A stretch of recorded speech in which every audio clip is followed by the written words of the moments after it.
Hello and welcome to a brand new episode of Smart Money. Now, the big investment call this year was on auto stocks. Stocks like M&M and Eicher Motors have risen 30 to 50% in 2022. In fact, in the last fortnight, two big fund houses, ICICI Pru and IDFC, came out with thematic mutual funds on the transportation and logistics sector. So today we speak to ICICI Pru about their new NFO. Our expert is Harish Bihani, Senior Fund Manager at ICICI Pru AMC. He's right here with me. Thank you much for joining us. But I think, the bigger question really is about the transportation and logistics sector itself, right? Just wanted to start by asking you about that. There's been massive growth potential talked about in this sector. What all does this entail? Sure. Thanks, Sonia. When you think about this particular sector, you have to think about the auto OEM stocks, whether it's Maruti, Mahindra, Tatas of the world. You'll have TVS Motors and Bajaj Autos of the world. Then you have to think about the auto ancillary names, again, phenomenal companies here. You have Uno Minda, Sundaram Fasteners, Schaefflers of the world. And then you have logistic player, whether it's the Container Corporation, which is the largest rail operator, the road operators like a VR Logistics, even new age companies like a e-commerce delivery, or for that matter, Zomato is also included as a part of this particular theme. So you're focusing on the whole auto and logistics space, right? Transportation is your bigger theme. Absolutely. So we'll cover the entire gamut of auto ancillary, logistics, and anything which is related to this particular theme. Okay, this is a very exciting space to be in, right? So let's take it one by one. The opportunity in the auto OEM space, let's talk about that. Because there is the wide umbrella is auto OEMs, but there's so much that comes below it. And many of these stocks have rallied already. I was talking about how M&M is up 50% this year. Sure. So where do you see the opportunity, both in terms of value and growth? Sure. So you will have to think about this entire uptick that we have seen. You have to look at it in the context of what can happen over the next 3 to 5 years. This entire spurt, this came in because things have started reviving in terms of volumes. The commodity prices have started cooling off in this particular sector, and people have started realizing that there is value in this particular sector, right? Now, we'll have to think about the context where we are in at this point in time. When you think about the last 10 years, for the passenger vehicle segment as well as the two-wheeler segment, they have been negligible to even marginal volume growth. And why has that happened? That has happened, let's look at the last 6 years, for example. Last 6 years, we had 6 major disruptions in India, or 5 major disruptions. We started with GST implementation, then it was followed by IL&FS crisis, then we had demonetization, it was followed by the COVID-19 crisis and the Russia-Ukraine crisis. So these were the macro changes which happened in our country, and fundamental changes or the global changes which led to impact on income of people. Then you had changes which happened because of regulatory reasons, which were micro reasons for this particular sector. You had the change from BS4 to BS6. You had insurance cost changes. You had axle load norm changes for commercial vehicle industry. You have safety norm changes for, again, the entire industry. So what happened is that in this industry, you had either a big macro hit because income got hit in certain parts, or you had a micro hit because regulatory norm changes, and then you had this entire cost increase which took place. Now we are at a point in time where things have started stabilizing. The incomes of people which got hit during COVID has started kind of gradually improving or inching up, right? Which means volume will come back gradually for this particular segment. Secondly, in terms of the overall value growth which is coming in this particular segment, that should also kind of start reflecting in numbers. Third is commodity prices have started coming off, right? So it's a combination of volume play, value play, because there's premiumization opportunity. We can speak more about that subsequently. And there's this margin improvement play, which is why we are looking at this theme very closely. So there are a lot of, like we can see on the screen as well, right? There's passenger vehicles, there's utility vehicles, multi-purpose vehicles, there are light commercial vehicles, heavy, and the two-wheeler space. Now, these are very, very different brackets, right? Right. Two-wheelers, for example, are still struggling in the export market. Domestic market has not recovered to its full capacity. So particularly for that space, I mean, what kind of opportunities do you see? And after very long bear market, how are you so confident that there will be growth returning in the two-wheeler space? Absolutely. So we'll again have to think about the context, as we already kind of discussed, that there were issues in terms of an income hit, which had an impact on the demand. Now let's divide India into 3 buckets. You look at the top 25 to 30% of India today, they have better income versus pre-COVID. They're all doing well, right? They're purchasing more, they're doing more discretionary purchase. Look at the next 40%, beyond that 30%. The middle 40% is what is struggling or was struggling till about a year back. their income is still below pre-COVID, but things are gradually reviving for this particular 40%. It's still not back to pre-COVID numbers, right? Which is where you saw that hit to the entry-level cars. You saw that hit to that entry-level two-wheelers. And this is the particular segment which is kind of slowly and steadily improving as we speak, right? So we'll have to think about where is the demand coming from at this point in time. Demand is coming from more premium cars, more premium two-wheelers. You're seeing more electric vehicles consumption at this point in time. The bottom part is where there's a hit, which is going to revive over the next couple of years. And this is going to be a gradual process. So we aren't kind of at this point in time making a hypothesis that this is going to be a very fast recovery. This is going to be a gradual recovery over the next couple of years. But thankfully, it seems to us, but from a demand side as well as from the cost side, things have hit a bottom and things can only gradually improve from here on. Okay, there was a very interesting graph actually. I just want my director to pull it up once again.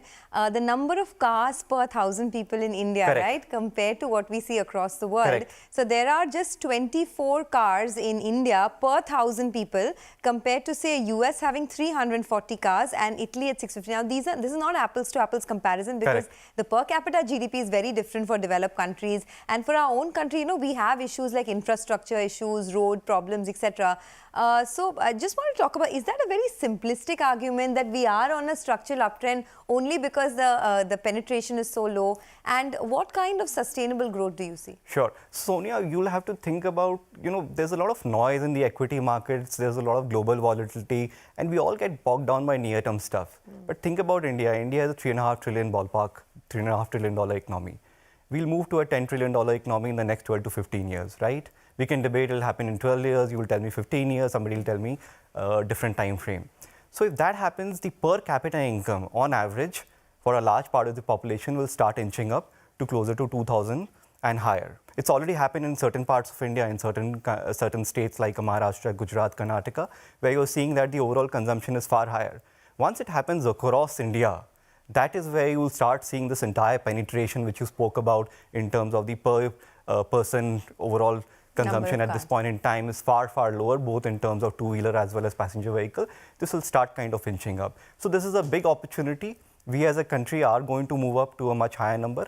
Per capita income will move up. And finally, with that should start reflecting in volume, whether it's the entry-level car or whether it's some of the premium cars. Okay, and we all know the listed players, right? Here, there's M&M, there's Maruti, there is Tata Motors, of course. But auto ancillaries, I want to talk about that. It's a very wide scope over there. Right. Because there are maybe 100 auto ancillaries in a car, right? Auto parts, rather. Right. Tell us, where all do the opportunities lie? It's there all across. Our companies, when you look at our entrepreneurs, and the kind of work that they are doing at this point in time, phenomenal work our entrepreneurs are doing. Just to kind of, you showed this particular graph over here. Say, for example, the alloy wheels, which is a part where 100% was imported till a couple of years back. Today, 70% is done in India, and next 2 years, 100% will be done in India. So this is an import substitution play, right? And this is being done by our entrepreneurs who are identifying areas which can be done in India at the lowest cost. You have opportunities in new areas like ADAS, sensors, BMS. So there's a whole host of opportunity which is coming up in the entire auto ancillary space. So you want to talk about the companies, of course, these are not, of course, by recommendations, but right. Which are the companies that are doing parking sensors, door switch panels, alloy wheels that you spoke about? The leading players there? Sure. So I'll give you a couple of examples, and without naming companies, but to give you a rough idea of how things are shaping up. You think about one of the largest fasteners company in India, right? Now there's this PLI incentive that has come up. With that, they are doing a 350 crore capex for the export market. So they are not only gaining with higher proportion of overall volumes coming from the domestic market, and they're getting into newer product lines. Then they are also trying to do capex with all these incentives for the export market. Similarly, when you think about one of the largest bearing companies in India, it has identified a couple of key components. Again, with this PLI incentive, it makes sense to manufacture in India, not only for the Indian market, but for the export market. You have one of the largest, well-diversified auto ancillary player. So like Minda Industries, for example. For example, Minda Industries. Every part of the car, I think there's like 80% of the car that Minda supplies to. And you look at how they have kind of overall look at their journey over the last 5 to 10 years. The value They've chain. identified the components, which component should work in India? What is the volume at this point in time? How will this shape over the next couple of years? Can we indigenize? Can we make this in India? And finally, the right kind of partnership. So this is a very structural trend, which is not only going to help the auto ancillary companies capture the domestic market in a much higher way, and there are good companies doing that, but significant part of the export market, because this entire China plus one and Europe plus one theme is for real. This is going to take time. People talk about near-term numbers and say there's going to be volatility and things won't play out. But this is a far more structural trend which will play out over the next couple of years. Also electric vehicles, right? I mean, FADA put out the data this week where they spoke about a 200% rise overall in industry and over 150% in passenger vehicles, etc. We've seen a new launch from Hero in the electric vehicle space. So within that bracket, which are the companies in the auto ancillary space that could dominate? So again, you look at auto ancillary, we'll divide it between two-wheeler companies and the four-wheeler companies. You look at two-wheelers, there are about 18 to 20 companies, new companies, which are trying to penetrate this particular market. Nonetheless, you look at the incumbents, they are all working hard to ensure that they're on the right side of disruption. They're trying to get the products which should ensure that they gain market share incrementally. Similarly, you look at the four-wheeler players. Most four-wheeler players have got credible products or are in the process of getting those credible products in the market. So at this point in time, what we think is the listed incumbent players have a decent chance to ensure that they kind of retain the market share or in some cases gain. That said, there are certain companies that we have identified which are not on the right side of disruption, haven't invested so much. Which ones? Unfortunately, we can't name that, but it will get reflected in our portfolio soon. So which is where this entire active management will come into play. We'll try and kind of have significant underweights and name which we think are not on the right side of disruption will lose out, and vice versa. We'll have very high weights and names which we think are on the right side of disruption, will gain more market share, have the right model cycle, or are the right auto ancillary company which are gaining share, as one of the companies you mentioned. Okay, well, let's do one thing. There's also the logistics sector, which is huge in its own way. So we'll slip into a short break. Don't go anywhere. When we come back, more on smart money. We'll talk about the logistics sector and how you can invest there. Stay tuned.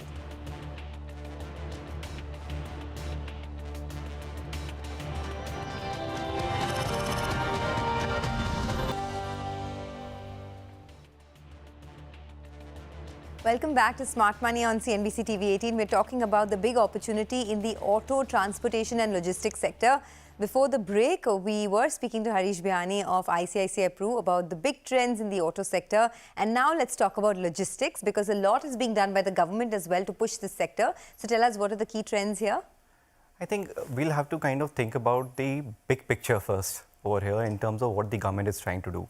Government is trying to formalize our economy with the implementation of GST and all the other changes that the government have done over the past many years now. And in that context, government came up with this policies on Gati Shakti or the national logistic policy. Government is trying to do is to ensure that the efficiency of the entire system improves. And with that, the logistic companies or the logistic players or the overall logistic cost in our country at this point in time is in double digit as a percentage of GDP. This is leading to market share losses, especially global market share losses. So government is aiming that we should get this down to single digit, closer to developed countries over the next 5 to 10 years. If that happens, what happens is that we'll start gaining market share from global players. Our working capital level comes down. We become significantly efficient as a country, as some of the companies start gaining global market share. And this is the theme which is there. And in that context, as the overall country formalizes, the companies formalizes, there is a market share gain in terms of unorganized to organized. And that is another theme which is playing out in many sectors as we speak. It's already played out because of COVID. It's got even faster. And that is a theme which is going to play out significantly over the next couple of years. So you want to compare the Indian markets with other developed markets. I'm just trying to understand what is the kind of potential that you see here in India versus other developed economies. If you look at, say, the other developed economies, logistic play a fairly critical role, whether it's the port players, the rail network, the road network, etc. And these are in terms of the absolute sizes, these are far bigger in terms of the absolute size, right? And why does that happen? That happens because you look at these formal companies, some of these organized companies, they keep gaining market share from the unorganized players. So that is what has happened in developed markets, which is going to play out in the domestic market too over a period in time. Because the efficiency which a formal organized company will be able to get to over a period in time is going to be significant. So this is a trend which has played out in most developed markets. Big have become bigger in logistics space, and that is going to happen in India too. So, there are a lot of players here, right? You spoke about delivery a while back. There's TCI Express, and several of them have been gaining quite a bit of market share as well. Correct. Tell us that, what are the top companies here that you would look at? I mean, these are, of course, not recommendations, but where do you see this shift from the unorganized to organized? Who do you think could be the big beneficiaries of this? All across. You look at whether some of the largest port companies, think about what the size 5 years back versus today, and think about where some of those will be. Similarly, you look at some road logistic players, there was a lot of hurdles because unorganized used to be a significant part, and there used to be a lot of tax leakages in the system, which is getting plugged as we speak, and that is going to even get plugged over a period in time. So some larger companies will keep gaining share. Similarly, you have the rail operators. Again, there are credible companies in this particular space. So in each and every space, you have credible companies that have been gaining gradual market share, and this trend should likely continue. Again, as we spoke in terms of the auto plays, there are companies which are investing, whether it's in people, process, technology, etc. We have to identify those companies which are reinvesting what they are gaining at this point in time to ensure that they are on the right side of disruption. They will gain market share over the next 3, 5, 10 years to come. Okay, so you have a fund, right? An NFO. There's the ICICI Prudential Transportation and Logistics Fund. You spoke about what your entire investment rationale is, but tell us a little bit more about this fund. What are the kind of stocks? If I'm an investor in this fund, what are the kind of stocks I would get exposure to? You will get exposure to the entire gamut of auto OEMs, the best in the class, with right model cycle, right market share gain opportunity, right volume value growth opportunity. Value will come from premiumization, right? You will get opportunity in terms of margin expansion because commodity prices are coming off, and most of these OEMs have passed on all the cost hikes to the consumers. And this is going to be a gradual play. Similarly, you will get the best of the auto ancillary companies. These are great entrepreneurs who have reinvested money to ensure that they get those higher component value, as you spoke about in one of the examples. And again, in logistics, you will get the companies which are formal already, but these are organized companies which will keep gaining market share, and this is fairly big opportunity over the next 10 to 15 years. Okay, but the problem with thematic funds is that, they of course are back in vogue now because the market is sort of picking up. But generally for a long-term investor, thematic funds tends to get a bit tricky because you don't know when that theme is going to its life cycle is going to play out. What would your argument be to that? No, absolutely. So one has to think about the context of where we are in the business cycle, where we are in the growth cycle and the margin cycle. So when you think about these three characteristics, and then you think about the overall kind of changes that could happen, you would see that we are at closer to the bottom of the business cycle, the growth cycle and the margin cycle. So one should be worried when you are at the top of these particular cycles. We think that we are not there at this point in time. Or you would get worried if our country is not growing, the income levels are not growing, and there's a large section of the society that will continue to struggle beyond, say, the near term that we are already seeing at this point in time. But if you think that our country will get far more affluent and there will be a section which will continue to buy more discretionary goods, then this is a theme which should play out on average in the long term, right? So that is what our call is. That's the rationale. Okay, well, Harish, it was a pleasure speaking with you. Thank you so much for joining us on Smart Money, and all the best for your fund. Okay, that's the big space that we're looking at, right? The transportation, the logistics theme, and what to expect over there. But time now for the financial tip of the week. This is our weekly column where we tell you how to be financially savvy. And today we're going to talk about 3 important details every public provident fund account holder should know. Now, on the taxation front, we know that if you are a PPF account holder, then there's the magic of exempt, exempt, exempt. However, since the last year, there is a new rule in effect. It's an unknown fact that there will now be a TDS payment on partial withdrawal in excess of 20 lakhs if the person has not filed the income tax returns in the last 3 years. So your tax is not completely exempt. If you don't file income tax in the last 3 years, then you would have to pay partial TDS on your PPF amount. So that's something that you need to keep on your radar. The second is on the maturity date of the PPF, the Public Provident Fund. We all know that the Public Provident Fund maturity date is 15 years. But here's a fact that not too many people know. The maturity date is not calculated from the date of opening the account. The 15 years is calculated from the end of the financial year in which the first deposit was made. And finally, a PPF account for minors. If you want to open a PPF account for minors, you can, but it can be opened by either parent. So one account per child. You cannot have two accounts on two different names, and grandparents cannot open a PPF account for a minor. So these are just some financial tips we thought we could share with you every week. Helps you to become financially savvy. Well, with that, it is a wrap on this edition of Smart Money. Thanks a lot for watching.